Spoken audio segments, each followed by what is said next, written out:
Muy buenos días a todos. El mensaje de hoy trata sobre el agua. Y yo no sé con ustedes, pero en todos mis sueños hay agua.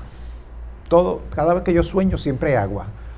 O hay un río, o hay una cuneta llena de agua, o está lloviendo, o la calle está húmeda, hay un mar, lo que sea, pero siempre hay agua. Y eso mía, desde que yo empecé a pensar en eso, me estuvo curioso de por qué, si a otra gente le pasaba lo mismo, porque en mis sueños siempre hay agua, agua, agua, agua. Y pues me he dedicado a leer, además de un montón de cosas, pues sobre el agua. ¿Qué significa eso, no? Desde el punto de vista arquetípico, inconsciente, subconsciente, mitológico, lo que sea. Y recientemente estaba leyendo un artículo y resulta que todos los seres vivos llevamos un código genético, todo, desde las bacterias más ínfimas hasta nosotros, llevamos un código genético que los científicos han interpretado que esa es la huella del primer organismo que existió dentro de muchos otros, por supuesto, pero que de ese organismo descienden toda la vida del planeta. Hace cientos de millones de años que posiblemente vivía en el fondo del océano, en esas ventosas que hay botando lava, magma volcánico, minerales, etcétera, que hoy en día existen todavía, que hay cangrejitos y muchas cosas todas blancas porque no llega la luz solar, de algún animalito que vivía allí. Todos nosotros descendemos de eso. No había luz, pero sí había agua. Agua. La vida depende del agua.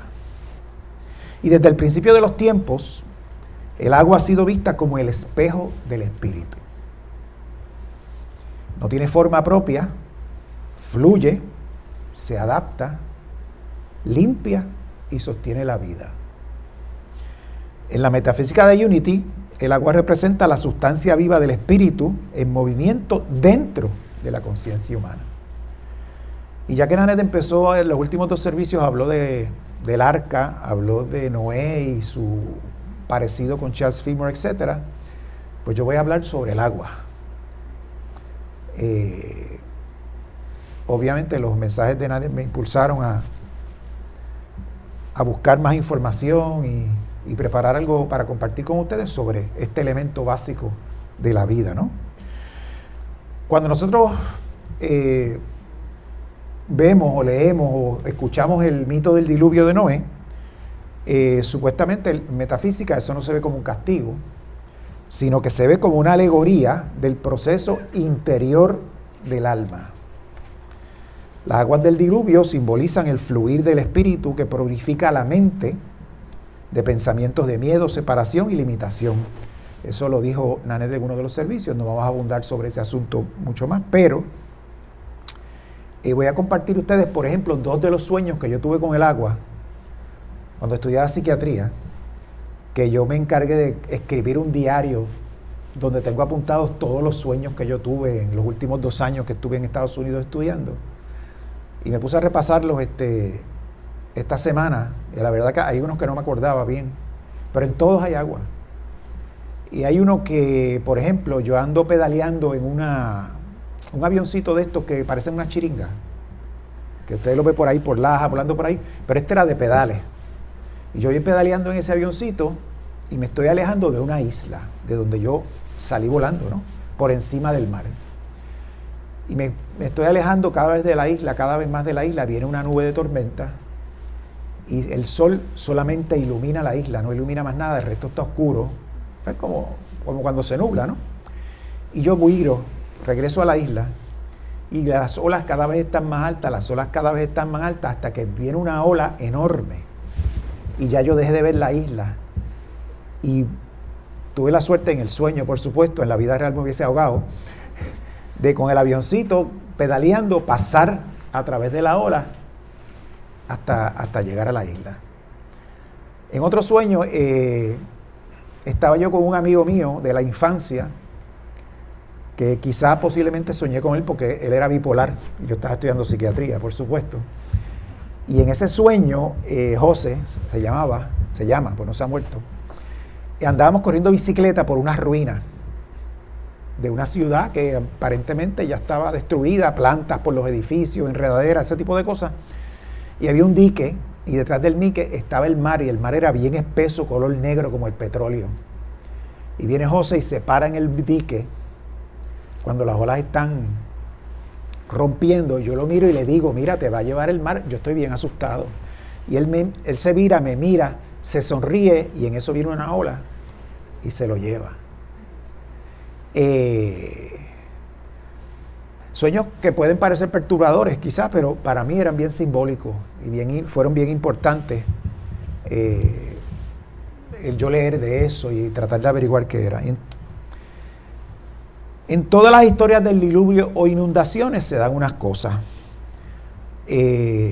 Lo primero es que ninguna de las historias se trata de destruir lo que somos, sino de limpiar lo que nos impide ver lo que ya somos en realidad. Los hijos y las hijas amados del Dios viviente. Este mito, sin embargo, no solamente está en la Biblia, sino que en muchas culturas se dan mitos similares en la India, Mesopotamia, en Grecia, en los pueblos de América. Y posiblemente muchos de esos mitos o no tenían, por ejemplo, en América no tenían ninguna conexión con el viejo y el nuevo, el Asia y Europa y África por 12.000 años. O sea que el mito de allá es diferente al de acá, completamente diferente. Y todos los que se dan en China, en India, en Grecia y en los otros países son mucho más antiguos que la leyenda del diluvio que aparece en la Biblia, ¿no? Y todos estos relatos hablan de que la humanidad debe ser purificada por las aguas, en todos los relatos, para renacer más conscientes y más alineados hacia la divinidad. Y ejemplos de estos son, por ejemplo, el mito mesopotámico, que se cree que de ahí viene el mito de Noé y el arca. Los seres humanos hacen mucho ruido y los dioses están molestos porque qué sé yo, eso es como tú tratar de dormir y que hay una fiesta con reggaetón al lado de tu casa. Algo parecido. Pues los dioses estaban molestos con eso y deciden, mira, vamos a inundar todo esto para limpiar a toda esa gente porque no nos dejan dormir y hacen mucho ruido. Uno de los dioses, siempre hay un chota, va donde Napishtim, que es el personaje de la historia, y le dice, mira, estos individuos van a hacer esto, yo te sugiero, no te ordeno, ni te comando, no, yo te sugiero que hagas un bote y ahí metas todas las semillas y los animales y todas esas cosas que tú creas que son importantes para salvarlos, ¿no? Pues los dioses vienen, mandan el diluvio, se ahoga todo el mundo, menos Napishtim con su esposa y los animales y las semillas que guardó. Especialmente las semillas son importantes para esta gente porque son sociedades agrícolas, ¿no? Los dioses, pues, obviamente, como siempre, se dan cuenta de su error después que hacen el revolú y deciden premiar a Napishtim dándole la inmortalidad. Pero entonces los dioses temen que los hombres que salgan de ahí pues vayan a pedirle a Napishtim el secreto de la inmortalidad y lo guardan a él en un sitio donde no hay acceso con nadie. Eso está en la épica de Gilgamesh y hay otros cuentos bien interesantes ahí que se parecen mucho a cuentos que nosotros escuchamos. ¿Y por qué se dice que los hebreos, sacaron la historia de Noé de ahí? Porque ellos estuvieron exilados en Babilonia. Y allí era que se contaba esa historia. Tuvieron 50 años allí y durante ese exilio fue que se sentaron a escribir los libros sagrados. En el hinduismo hay un personaje que se llama Manu, que quiere decir en sánscrito el primer hombre. Y a Manu viene este pez y se le aparece y dice, mira, viene una inundación en el río y yo te aconsejo que hagas un bote para que te salve. Manu hace el bote tiene una soga que amarra a un cuerno que tiene el pez y el cuerno del pez y el pez lo guían en la inundación hasta que lo llevan a un sitio que hay tierra, que usualmente era una montaña, y Manu llega hasta allí. El pez resulta que es el dios Vishnu, que le está haciendo el favor a Manu, el primer hombre. Y cuando él llega allí, de las aguas nace una mujer que viene siendo su hija, que es el ancestro de todos los seres humanos. Un mito lo más interesante. En Grecia, Zeus también está molesto con los seres humanos porque son impíos. Eso quiere decir que no les rinden pleitesía, no los adoran como ellos quieren que los adoren. Imagínense a Zeus como un gobernante bien, ¿verdad? Se cree bien importante y tiene una reunión con todos sus generales y nadie lo aplaude. Algo así. Pues viene y se enfogona y dice, voy a mandar un montón de lluvia para ahogar a esta gente. Prometeo, que era uno de los titanes, uno de los dioses, que era el que nos enseñó el fuego, según el mito judío, y nos protegía a nosotros, se lo advierte a su hijo y le dice, mira, constrúyete un baúl y te metes ahí con tu esposa para que no te ahogues. El mundo se acaba, el hijo de Prometeo con su esposa se salvan, llegan a un sitio y no hay gente, no hay nada. Y ellos empiezan a coger piedras y todas las piedras que él tira al fango se convierten en un hombre y todas las piedras que ella tira en el fango se convierten en una mujer. Y así pueblan la tierra de nuevo. Todos estos mitos son más viejos que el de la Biblia, recuerden. En China hay un personaje que se llama Yu el Grande en la mitología china. Entonces, también los dioses le advierten que va a haber una inundación. Y le enseñan a Yu a cómo controlar la inundación, cómo construir canales y todas esas cosas para que toda el agua fluya por donde tiene que fluir, llegue al mar y no dañe a los seres humanos ni a las criaturas vivientes, etc. Y estos dioses le enseñan a Yu y a los seres humanos a cómo controlar el caos con sabiduría. Y los mayas, los aztecas, los incas también tienen sus mitos. Y en estos mitos también todos los seres humanos se destruyen para volver a renacer, representando así los ciclos de creación y destrucción de la vida. Y pues uno se pone a pensar en todas esas cosas y resulta que hoy en día se sabe que el 99.9% de todas las especies que han vivido en el planeta se han extinto. O sea que lo normal, si venimos a ver desde el punto de vista científico, es la extinción. Grandes extinciones y destrucciones. Y de esas extinciones lo que queda renace y producen algo nuevo. El ejemplo que uno ve en las películas o en las escuelas o que te enseñan es, pues, los dinosaurios cayó un meteoro, se extinguieron y los mamíferos salieron de ahí. Y ahí salimos nosotros y todo ese tipo de cosas, ¿no? Resulta que los seres humanos, o nuestro género, no nuestra especie, hace 800,000 años sucedió algo en el planeta, no se sabe qué fue, hay muchas teorías, pero que solamente de acuerdo al código genético y los estudios que se han hecho, todos nosotros somos descendientes de 1.800 personas que quedaron. O sea que en nuestra historia, estos momentos han sucedido, en que casi todos se acaban, quedan 2 o 3 gatos, y de esos 2 o 3 gatos salimos todos nosotros. ¿Ok? En la Tierra hubo una vez un periodo, claro, no había vida ahí, pero estuvo lloviendo 1.000.000 de años. Y la Tierra estaba totalmente cubierta de agua. Nadie se puede acordar de eso, por supuesto. Pero bueno, resulta que todos estos mitos vienen de pueblos que son agricultores. Y eso es tema para otro servicio. Adán y Eva, Caín y Abel, tiene que ver con la lucha que había entre los agricultores y los cazadores y recolectores. Cuentos atávicos que cuentan de esa pugna que hubo en el Paleolítico, Neolítico, etcétera, ¿no? Todos estos pueblos vienen de pueblos que cultivan la tierra y que sus cultivos están cerca de ríos. Mesopotamia, el Tigris y el Éufrates. En Israel está el río Jordán. En China el río Amarillo y el Yangtze. En América del Sur y Centroamérica, 20.000 huracanes que pasan por ahí. Ustedes ven en las noticias cada rato las inundaciones que se dan en esos sitios. Posiblemente eso viene desde tiempo inmemorial. Y esta gente construye mitos a base de eso. En la India, las inundaciones de los grandes ríos el Brahmaputra, el Ganges, etc. En Egipto el Nilo. Egipto también tiene su monito, pero no tiene que ver con agua. Tiene que ver con sangre y con cerveza. Pero como ese no tiene agua, no lo incluí. Sí, bueno, pero bueno hacérselo. Resulta que los dioses también están molestos con los Ra. El dios Ra está molesto con los seres humanos porque ya no le hacen caso a los dioses. Los dioses parece que eran bien celosos y bien, tú sabes, no sé, bien tóxicos. Entonces él se enfogona y ordena a esta diosa que vaya y mate a la gente. Y ella se convierte en una leona y va y empieza a matar gente a todo lo que da. Y empiezan a fluir ríos de sangre por las arenas de Egipto.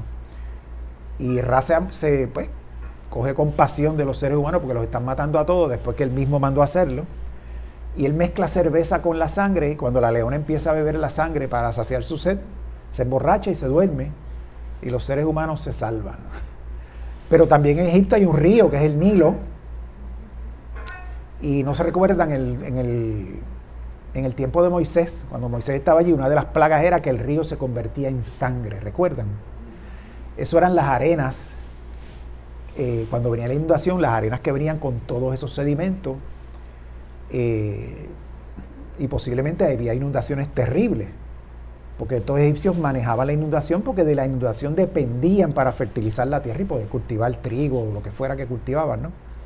Así que todo eso está relacionado con las inundaciones, los ríos y los ciclos de la naturaleza, ¿ok? Ahora, ¿por qué en tantas culturas se ve eso? Culturas que están lejas unas de otras, que uno piensa, caramba, ¿cómo tenían comunicación esa gente hace tantos años? Algunos científicos creen que durante el Paleolítico fue que ocurrió el fin de la era glacial, la última. Y claro, cuando se está derritiendo el hielo, ¿qué pasa? Toda esa agua de las montañas baja y se inundan los valles, hay unas situaciones terribles.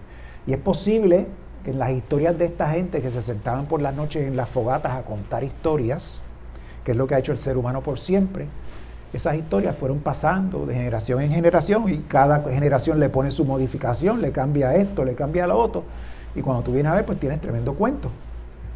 Eso es como si alguien que vivió Eloísa empieza a contarlo y dentro de 100 años no se escribió, se cuenta. Y cada persona que lo cuenta le añade algo y le añade algo y le añade algo de su vida y le añade algo que está pasando y le añade una metáfora o un simbolismo aquí y allá. Y cuando usted viene a ver, tiene tremenda leyenda con las inundaciones de Eloísa. Y se cree pues, que hay una memoria colectiva de los pueblos sobre aquellas grandes catástrofes que se dieron hace miles de años, cientos de miles de años, que afectaron a los seres humanos que vivían en esos tiempos, ¿no? Otra cosa es la transmisión cultural, que es que, por ejemplo, las culturas de alguna forma se comunican. Hay comercio, hay migraciones, etcétera, y los cuentos se van compartiendo. Y caramba, ese se parece al cuento, esa inundación se parece a la que pasa en mi entorno. Y pues se siguen transmitiendo esos cuentos y se modifican, etcétera. Y por eso hasta nuestros días llegan todas esas leyendas de las grandes inundaciones y las grandes catástrofes con agua.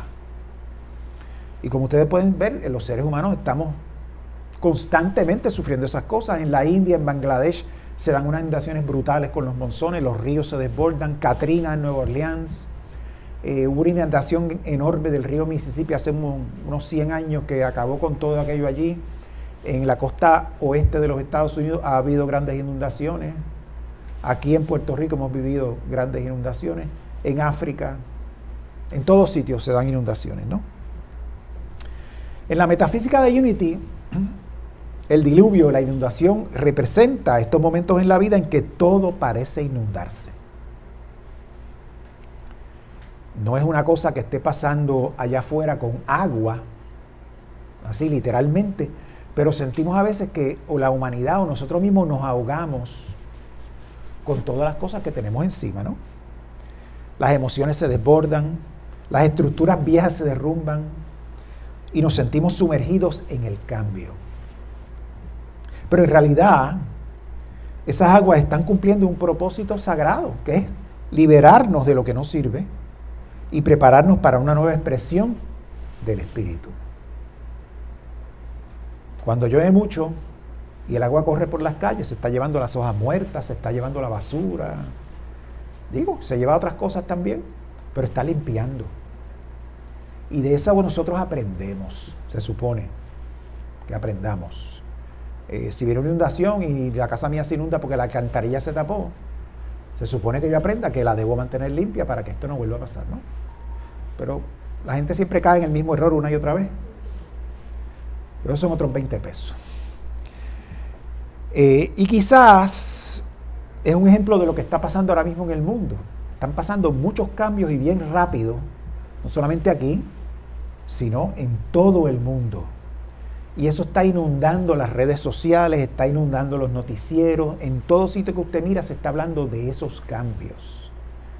Y muchos nos angustiamos por esos cambios, nos preocupamos por esos cambios. Nunca hemos tenido la suerte de nunca haber vivido en un tiempo en que estuvieran pasando las cosas que están pasando ahora.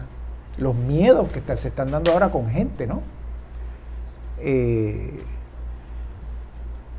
Y eso nos causa mucho inquietud. Quizás estamos en un periodo ahora mismo de inundación personal y de inundación social e histórica, porque todo está cambiando.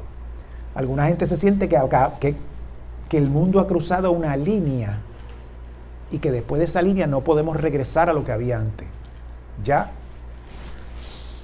como le pasó a Julio César, cruzó el Rubicón. El Rubicón era un río que había, que se supone que las legiones no pasaran de ahí, porque ya se convertían en sediciosos. Pues César, con sus legiones, decide cruzar el Rubicón, es llegar hasta Roma y hacerse con el poder, ¿no? Cruzar el Rubicón significa eso. El Rubicón era un río, fíjense también. Entonces, como Noé, cuando nosotros aprendemos a confiar, descubrimos que el arca está dentro de nosotros. Y el arca es el lugar, como dijo Nanette en un servicio, donde se guardan todas esas cosas que son importantes y que vale la pena conservar. Y obviamente es lo más importante, nuestro Cristo interno y la conciencia divina que nos sostiene en medio de ese movimiento. Igual que cuando estamos en un barco, en un mar lleno de tormenta. Algunos hemos tenido esa experiencia. Y es lo más interesante. Cuando las aguas bajan por fin, entonces encontramos la nueva tierra, que es la mente renovada, el corazón abierto y una vida más alineada con la verdad de nuestro ser. Moisés tuvo que llevar a su pueblo y tuvieron que cruzar el Jordán, tuvieron que pasar el Mar Rojo. Siempre hay agua en algún sitio. El arco iris, que sale en la leyenda de Noé, que no sale en ninguna de las otras leyendas, por cierto, representa la promesa divina del renacimiento, la unión del cielo y la tierra, del espíritu y la materia, y del ser humano con su esencia divina. En ese arco iris habita la certeza de que toda purificación nos conduce a la luz. Como el Salmo 23, aunque ande por el valle de sombras, etcétera, yo sé que voy a salir porque Dios me está protegiendo. O sea, en todo pasaje que nosotros vemos oscuridad o que nos sentimos desorientados o nos sentimos vulnerables, siempre hay un lugar que se va a salir de ahí y uno va a estar mejor. Entonces el agua se convierte en maestra. Nos enseña a fluir, nos enseña a soltar, nos enseña a limpiar y a renacer. Ese es el propósito. En su transparencia vemos reflejado el poder silencioso de Dios, que transforma sin violencia y crea sin destruir. El agua nos enseña el arte de la transformación. Y nos recuerda que no hay destrucción sin renacimiento ni caos sin propósito. En cada diluvio personal o colectivo hay una invitación a soltar, confiar y permitir que lo esencial permanezca. Lo esencial para los mesopotámicos eran las cabras, las ovejas, los toros, las vacas y todas las semillas de todos los productos agrícolas que ellos necesitaban para poder vivir. En el diluvio de Noé lo mismo. Todos los animales, yo estoy seguro que metieron semillas, etcétera, ¿no? Y recuerden que el agua es el único, no es un elemento, la única molécula que puede existir en 3 fases. Charles Fillmore decía que nosotros somos tríplices, ¿no? Que tenemos 3 partes. Pues el agua tiene 3 partes. El agua puede ser vapor, el agua puede ser líquido y el agua puede ser hielo. Y sigue siendo agua. Es lo mismo. Lo que pasa es que está en los 3 estados, puede estar en los 3 estados de la materia. Fíjense qué interesante.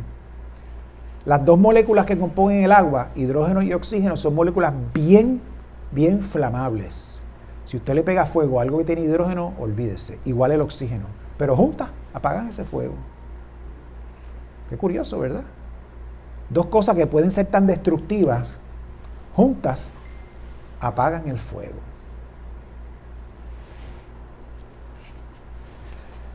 El agua también es, como dijimos ahorita, el puente entre lo material y lo espiritual, y es la memoria líquida de la tierra.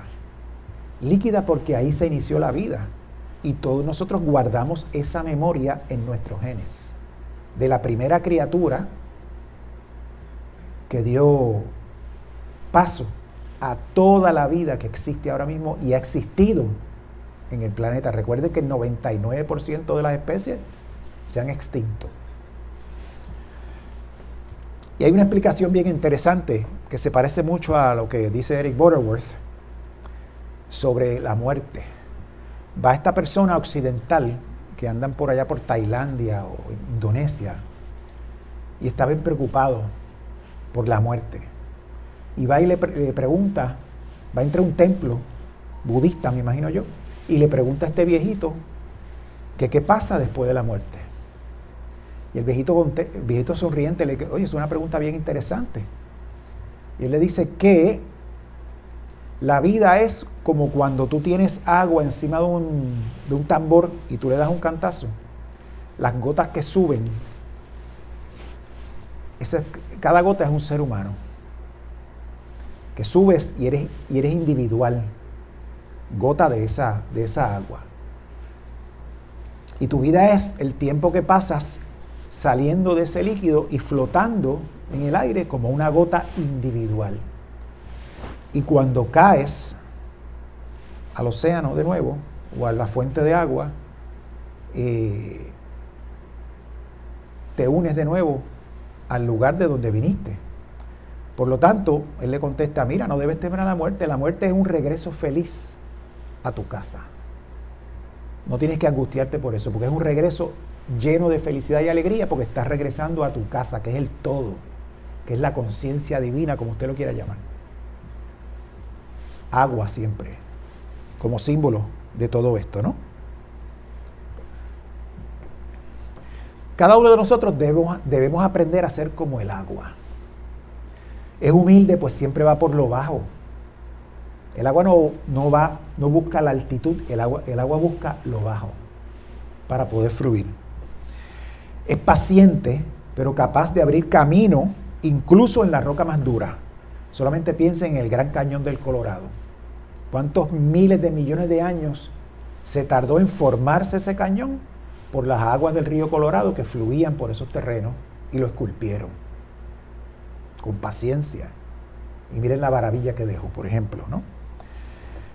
Porque el flujo en el agua, en ese flujo encontramos el reflejo de nuestra alma y el eterno ciclo de la vida, que es caer, purificarse y renacer.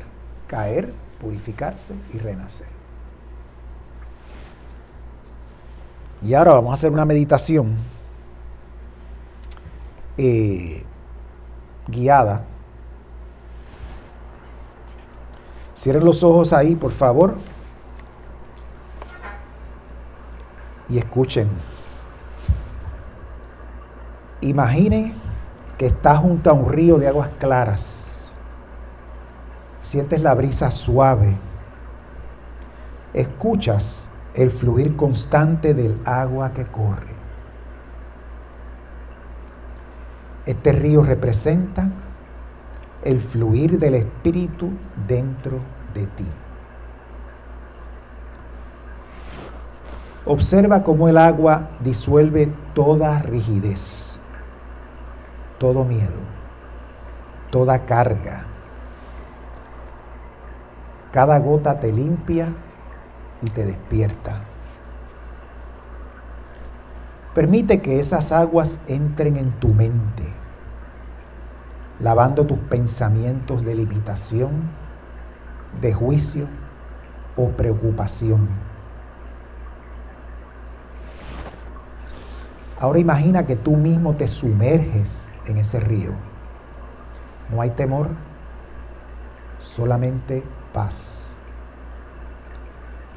Las aguas son tu luz líquida que te envuelve con amor. Siente cómo cada célula de tu cuerpo se llena de claridad y energía nueva. En silencio, escucha al Espíritu decir dentro de ti: yo renuevo tu vida, yo calmo tus aguas, yo hago nuevas todas las cosas. Yo renuevo tu vida, yo calmo tus aguas, yo hago nuevas todas las cosas. Yo renuevo tu vida, yo calmo tus aguas y hago nuevas todas las cosas.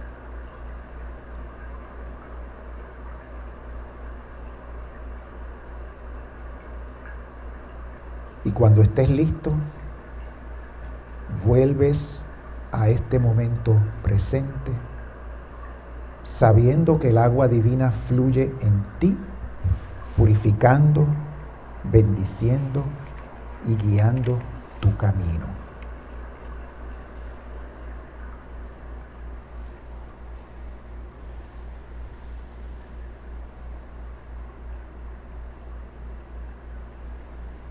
Cada uno de nosotros vive sus propios diluvios, momentos de cambio, de confusión, de profunda limpieza interior.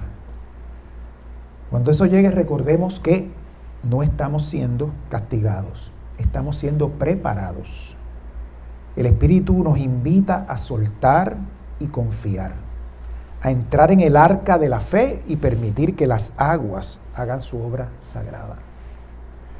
Porque el agua no destruye lo verdadero, solamente disuelve lo que ya no pertenece en nuestra nueva conciencia. Cuando estas aguas bajen, vamos a ver surgir la nueva tierra, el estado de paz, claridad y amor divino. Que uno pueda decir al ver el arco iris: he pasado por las aguas y ahora contemplo la luz de un nuevo comienzo. He pasado por las aguas y ahora contemplo la luz de un nuevo comienzo. Y vamos a afirmar todos: yo soy uno con el fluir divino. Todo lo viejo se disuelve en amor. Y en mí nace la nueva conciencia del Cristo. Dios los bendice.